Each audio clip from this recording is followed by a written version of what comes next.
রাশেদ সীমান্ত ভাই, আপনার কেমন লাগছে? আজকে খুব তাড়াতাড়ি প্যাক আপ হয়ে যাচ্ছে আমাদের, মাত্র 8টা বাজে, আর হয়তো আধা ঘন্টার মধ্যে প্যাক আপ হবে। How do you feel? আমি রিল বানাচ্ছি। রিল বানাচ্ছ?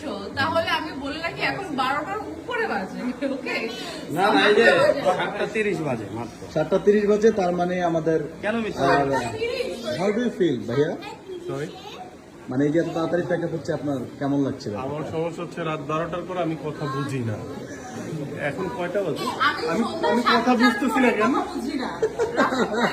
আমি সন্ধ্যা 7টার পর থেকে কথা বুঝি না। আচ্ছা, আমি 12টার পরে। মেয়েটি বুঝি না। দুপুর থেকে খাইতেই আছে। কি মানে কি হচ্ছে এখানে? খাইতে আসছো না শুটিং করতে আসছো? আমি শুটিং করতে আসছি, কিন্তু মহিনা সেটা ঠিক মতো খাইতে দেয় না আমাদেরকে। এই যে নাগি প্লেট নিয়ে বসে আছেন না? এই জন্য আগেই সিনের যে খাবার, সেই খাবার আমি আগে খেয়ে ফেলবো।